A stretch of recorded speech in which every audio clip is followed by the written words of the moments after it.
అతిథులు,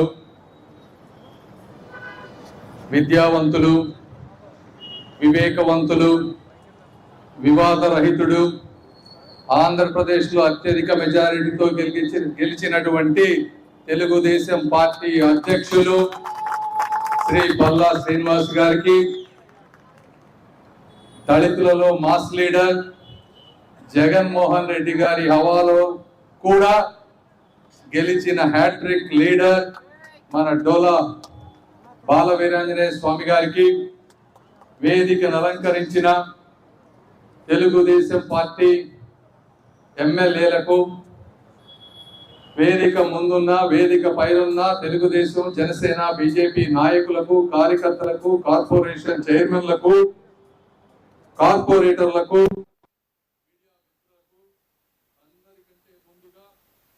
మండు లెక్క చేయకుండా మా కోసం ఎదురు చూస్తున్నటువంటి మా అక్క చెల్లెమ్మలకు మనస్ఫూర్తిగా అభినందనలు. మరి ఈరోజు చూస్తా ఉన్నారు ఈ కార్యక్రమానికి వచ్చినటువంటి పరిస్థితి అంటే, ఎప్పుడు ప్రతిపక్షంపై విమర్శించినా కూడా వినటానికి మాకే ఇబ్బందిగా ఉంది. అయినప్పటికీ వాస్తవాలు తెలియాలి కాబట్టి ఈ గుంటూరు చుట్టుపక్కల ప్రాంతంలో ఎన్ని ప్రాజెక్టులు 5, 10, 15 సంవత్సరాల నుంచి ఆగిపోయినాయో మీరు తెలుసుకోవాలి. నంది వెలుగు బ్రిడ్జి 10 సంవత్సరాల నుంచి ఆగిపోయింది. ఇక్కడ హాస్టల్ 5 సంవత్సరాల నుంచి ఆగిపోయింది. గుంటూరు హాస్పిటల్కి పోతే లెక్కలేనన్ని సమస్యలు, గుంటూరు పట్టణంలో లెక్కలేనన్ని సమస్యలు, నీళ్లు లేవు, డ్రైనేజీలు లేవు, ఒక బ్రిడ్జిలు లేవు, రోడ్లన్నీ గుంతలు, ఇలాంటి ఎన్నో సమస్యలతో మాకు 1 సంవత్సరం క్రితం స్వాగతం పలికింది గుంటూరు ప్రాంతం. మొట్టమొదటిగా మరి ఇది దాదాపు 4.5 కోట్ల రూపాయలతోటి. జనరల్ గా రాష్ట్రాలన్నీ కూడా సంక్షేమ పథకాలతో ఆర్థిక భారంతో చిక్కుకొనిపోయి ఉన్నాయి. కేవలం సంక్షేమ పథకాలు ఇచ్చినంత వల్ల కొన్ని రోజులు ఆ కుటుంబాలు బాగుపడతాయే తప్పించి పిల్లలు కూడా వాటి మీద కేవలం ఆధారపడితే, వాళ్ళలో ఒక ఆత్మవిశ్వాసం కలగకపోతే, వాళ్ళు పెరిగేటప్పుడు చదువుకునేటప్పుడు ఒక డిగ్నిటీ తెలియకపోతే, సమాజంలో సమానత్వం లేకపోతే వాళ్ళు అనుకున్నటువంటి ఆశయాలను సాధించలేరు అని తెలుసుకొని సంక్షేమం, అభివృద్ధి అంటే హాస్పిటల్స్ బాగుండాలి, కాలేజెస్ బాగుండాలి, హాస్టల్స్ బాగుండాలి, పీల్చడానికి మంచి గాలి ఉండాలి, తాగడానికి నీళ్లు ఉండాలి, హాస్పిటల్కి వెళ్తే చూసే డాక్టర్లు ఉండాలి, అలా అని ఫీజుల భారం విపరీతంగా పేదవాడిపై ఉండకూడదు. ఇవన్నిటినీ దృష్టిలో పెట్టుకొని ఇందులో ముఖ్యంగా మనం అభినందించాల్సినటువంటి వ్యక్తులు 3-4 ఉన్నారు. ఒకటి, ఈ ఇన్కంప్లీట్ భవనాన్ని మంత్రి గారి దగ్గరికి, అదే విధంగా ముఖ్యమంత్రి గారి దగ్గరికి తీసుకెళ్ళినటువంటి నజీర్ గారికి మొట్టమొదటిగా మీరందరూ కరతాళ ధ్వనులతో కృతజ్ఞతలు చెప్పాలి. అదే విధంగా బడ్జెట్ ఎంత కష్టమైనా కూడా ఇచ్చినటువంటి మన మంత్రి గారికి, వీరాంజనేయ స్వామి గారికి, ముఖ్యమంత్రి శ్రీ నారా చంద్రబాబు నాయుడు గారికి, అదే విధంగా వారికి నిరంతరం సహకారం అందిస్తున్నటువంటి జననేత మన పవన్ కళ్యాణ్ గారికి, అందరికీ కూడా మనస్ఫూర్తిగా విధంగా మనం ఒకసారి ధన్యవాదాలు చెప్పాలి. అయితే వీటితో పాటు దీంట్లో దాదాపు 4.5 కోట్లు ఖర్చు పెట్టారు. అదేవిధంగా వారు ఇప్పుడు చెప్పారు 300 కోట్ల రూపాయలతో అన్ని ప్రాంతాల్లో, ఈ ఒక్క నియోజకవర్గమే కాదు అన్ని నియోజకవర్గాల్లో ఇలా చాలా అసంపూర్తి భవనాలు ఉన్నాయి, వాటన్నిటినీ డెవలప్ చేయాలి అని. ఆ విధంగా చేస్తా ఉన్నారు, వారికి కృతజ్ఞతలు. ఇవి కాకుండా మీరు గుంటూరు ప్రాంతానికి వస్తే మేము ఒక చక్కని ప్రణాళికతో ముందుకు వెళ్తా ఉన్నాం. ముఖ్యంగా పంచసూత్రాలు పెట్టుకున్నాం. పంచసూత్రాలు అంటే, 1 రోడ్లు, బ్రిడ్జెస్ కంప్లీట్ చేయాలి, డ్రైనేజ్ వ్యవస్థను బాగు చేయాలి, గ్రీనరీ, ఇప్పుడు మీరు ఇదే చూస్తా ఉన్నారు, ఎంత చూడండి గ్రీనరీ లేదు, చక్కగా సెంటర్లో మంచి ప్లాంటేషన్లు చేయాలి. శానిటేషన్, ఈరోజు 1.5 సంవత్సరం క్రితంకి ఈరోజు శానిటేషన్ ఇంప్రూవ్ అయింది. శానిటేషన్ 4వది. 5వది మంచినీళ్లు. గోరంట్ల వాటర్ ట్యాంకర్ అంతా బాగు చేసి వాటర్ తీసుకొచ్చాము. ఇవి ప్రతి వ్యక్తికి కావాల్సినటువంటి పంచసూత్రాలు. ఇవి ఎట్టి పరిస్థితుల్లో ఈ 4 సంవత్సరాల్లో పరిపూర్ణంగా అద్భుతంగా ఉండే విధంగా చేస్తాం. ఇవి కాకుండా మనిషికి కావాల్సినవి కొన్ని ఉన్నాయి. హాస్పిటల్స్కి వెళ్తే వాళ్ళ నడ్డి విరవకుండా మంచి ట్రీట్మెంట్ కావాలి. మేము ఆ రోజు హాస్పిటల్ ఇక్కడికి వచ్చిన రోజుకి 8 లిఫ్ట్లు ఉంటే 5 లిఫ్ట్లు పనిచేసాయి కాదు, 2 CT స్కాన్లు ఉంటే 2 CT స్కాన్లు పనిచేసాయి కాదు.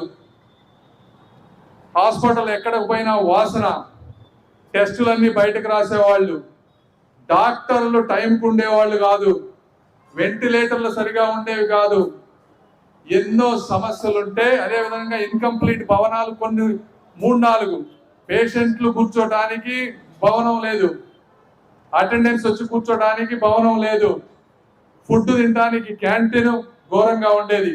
అలాంటి హాస్పిటల్ అన్నింటినీ కూడా CSR ఫండ్స్ అని అవని ఇవని కలిపి దాన్ని ఒక రూపాయలు తీసుకొచ్చాం. ఇక్కడ 3000 నుంచి 4000 మంది చదువుకునే ఉమెన్స్ కాలేజ్ ఉంది. వాళ్ళందరూ కూడా పేద మహిళలు చదువుతారు ఎక్కువ. అక్కడ కూడా క్లాస్ రూమ్లు అన్ని పాడైపోయి కూర్చోడానికి కూడా క్లాస్ రూమ్ లేకపోతే మళ్ళీ నిన్న 2.5 కోట్ల రూపాయలు పెట్టి CSR ఫండ్స్ తో కాలేజీ కట్టించబోతా ఉన్నాం. అదేవిధంగా 30 కోట్ల రూపాయలతో ఒక రేడియోథెరపీ ఎక్విప్మెంట్ CSR ఫండ్స్ ద్వారా గుంటూరు హాస్పిటల్కి త్వరలో తీసుకురాబోతా ఉన్నాం. ఇవన్నీ కాకుండా పేదవాళ్ళు చదువుకోవడానికి ఇక్కడెక్కడా కూడా లైబ్రరీ లేదు. పేదవాళ్ళు కాలనీలో ఉండేవాళ్ళు వాళ్ళ ఇంట్లో ఉండే పరిస్థితులు కానీ చుట్టుపక్కల పరిస్థితులు ఉంటే వాళ్ళు ఒక ప్రశాంత వాతావరణంలో చదువుకోలేని ప్రాంతాలు చాలా ఉన్నాయి. లైబ్రరీ చూస్తే 70 సంవత్సరాల క్రితం కట్టినటువంటి లైబ్రరీ, కంప్యూటర్లు పనిచేయవు, బాత్రూములు పోతే వాడలేం, అన్ని లీకులు. దానికి కూడా ఈరోజు ఒక డోనర్ని వెతికి గుంటూరు జిల్లాలోనే కాదు ఆంధ్ర రాష్ట్రంలో అత్యద్భుతమైన లైబ్రరీ 10 నుంచి 12 కోట్ల రూపాయలతో త్వరలో ప్రారంభిస్తాం. ఆ డోనర్ని ఫెలిసిటేట్ కూడా చేస్తాం, అవి కూడా మీకు త్వరలో తీసుకొస్తాం. అదే ఈ విధంగా ప్రతి కార్యక్రమాన్ని కూడా ఒక పద్ధతి ప్రకారం తీసుకొని వస్తా ఉన్నాం. అక్కడక్కడ మేము మొన్న 3 వంతెనలు బ్రిడ్జ్ కట్టాం. కొంతమంది వర్షాలు పడ్డప్పుడు 3 వంతెనల బ్రిడ్జ్ దగ్గర వాటర్ ఎక్కువ వస్తూ ఉంది.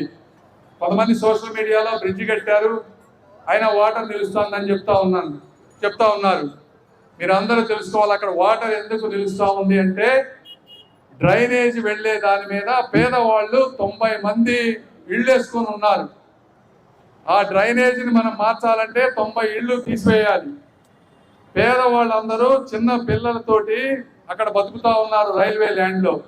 తీయడం అంటే 1 గంట పని తీసి మొత్తం కొట్టేయచ్చు. కాకపోతే 90 కుటుంబాలు రోడ్డును పడతాయని వాళ్ళకి వేరే ఆధారం చూపించే విధంగా 90 కుటుంబాలకి నష్టం జరగకుండా తక్కువ మందికి నష్టం జరిగే విధంగా డ్రైనేజ్ వ్యవస్థను ఎలా చేయాలని ఈ విధంగా మేము చేస్తా ఉన్నాం. కాబట్టి ప్రజలందరూ కూడా అర్థం చేసుకోవాలి. అదేవిధంగా ఈరోజు రాష్ట్రంలో శ్రీ నారా చంద్రబాబు నాయుడు గారు దాదాపు 60,000 కోట్ల రూపాయలు, 35,000 కోట్లేమో పెన్షన్లకు అవుతున్నాయి, 10,000 కోట్లు తల్లికి వందనం అవుతుంది, రైతు భరోసా, అదే అన్నదాత సుఖీభవ, ఈ విధంగా అనేక సంక్షేమ కార్యక్రమాలకి 60,000 కోట్ల రూపాయలు ఖర్చు అవుతా ఉన్నాయి.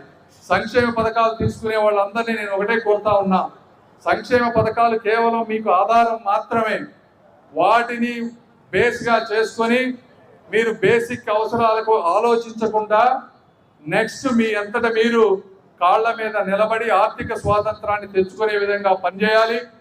అదేవిధంగా ఈ హాస్టల్లో ఎవరైతే ఉంటారో పిల్లలు, వీళ్ళందరూ కూడా ఒక డాక్టర్ అంబేద్కర్ గారు లాగా కొంతమంది అయినా సరే లీడర్లు, స్కాలర్లు అవ్వాలని మనస్ఫూర్తిగా కోరుకుంటూ ఈ కార్యక్రమానికి విచ్చేసిన అందరికీ మరొకసారి మనస్ఫూర్తిగా కృతజ్ఞతలు తెలుపుకుంటూ, వచ్చిన అతిథులకు కూడా మరొకసారి ధన్యవాదాలు తెలుపుకుంటూ సెలవు తీసుకుంటాను. Thank you.